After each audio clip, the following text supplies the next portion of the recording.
অসমৰ দুই সন্তান নীট আৰু JEEত একেলগে জিলিকিল অস্মিতা কলিতা আৰু মৃণাল কলিতা। আৰ্থিক অনাটনকো নেওচি সফলতাৰ জখলাত অসমৰ এগৰাকী কন্যা নাম অস্মিতা কলিতা। সৰ্বভাৰতীয় নীটত উজলিল সোণাইজান চুবুৰীৰ শৰৎ কলিতা আৰু অনুপমা কলিতাৰ সুযোগ্য কন্যা অস্মিতা।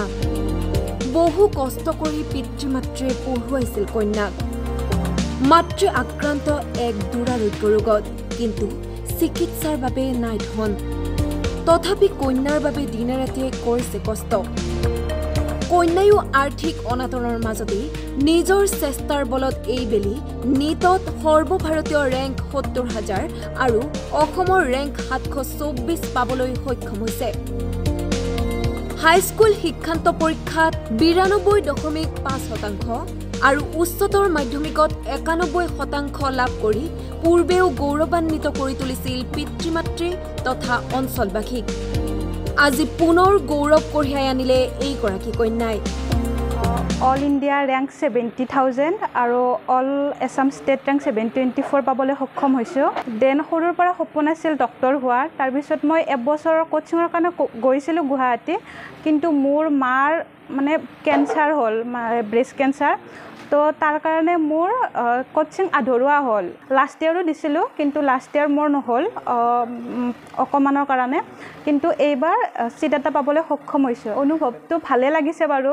মাজত অলপমান টাইম লাগিল, ৩ বছৰমান লাগিল, কিন্তু মানে ফাইনেলি পালোঁ। সেইটো মানে বুজাব নোৱাৰা এক অনুভৱ। ভাল লাগিল, সঁচাকৈ ভাল লাগিছে। মই ৰামানুজনত পঢ়োৱাৰ কাৰণে খুব হেঁপাহ কৰিছিলোঁ। তাই পইচা তেনেকুৱা ধৰণে নাই কাৰণে মই তাতে নিজে তাৰমানে শ্ৰমদান দিয়া হৈছে আৰু কাম কৰিছোঁ।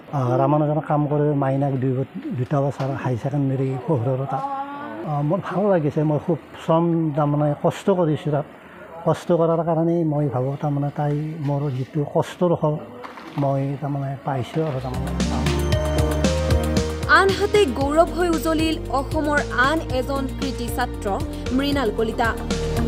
থানেশ্বৰ কলিতা আৰু উত্তৰা কলিতাৰ সুপুত্ৰ মৃণাল কলিতাই এইবেলি JEEত সফলতা কঢ়িয়াই আনিছে। হাইস্কুল শিক্ষান্ত পৰীক্ষাত ৮৫% আৰু উচ্চতৰ মাধ্যমিকত ৮৩% নম্বৰ লৈ উত্তীৰ্ণ হৈ এইগৰাকী সুসন্তানে পিতৃয়ে দিন হাজিৰা কৰি কোনোমতে পৰিয়ালটি পোহপাল দি আছিল। লগতে বহু কষ্ট কৰি পঢ়ুৱাইছিল মৃণালক। আৰু অৱশেষত সফলতাৰ জখলাত আজি মৃণাল কলিতা। তাত 1.6 লাখ ৰেংক আহিছিল আৰু এতিয়া তেজপুৰ ইউনিভাৰ্চিটিত এডমিশ্যন লৈছোঁ BTech। কেনেকৈ মানে ঘৰতে পঢ়িছিলোঁ, মোবাইলত অনলাইন ক্লাছ কৰিছিলোঁ। তাৰপিছতে হোমৱৰ্ক কৰি ছাৰসকলে দিয়া গোটেই কামখিনি কৰি তেনেকৈ পঢ়িছিলোঁ যেতিয়া দিন হাজিৰা কৰি। এই দুয়োগৰাকী অসমৰ সুসন্তানলৈ জনালোঁ শুভেচ্ছা। গৌৰেশ্বৰৰ পৰা চম্পক চৌধুৰীৰ ৰিপৰ্ট টাইম 8।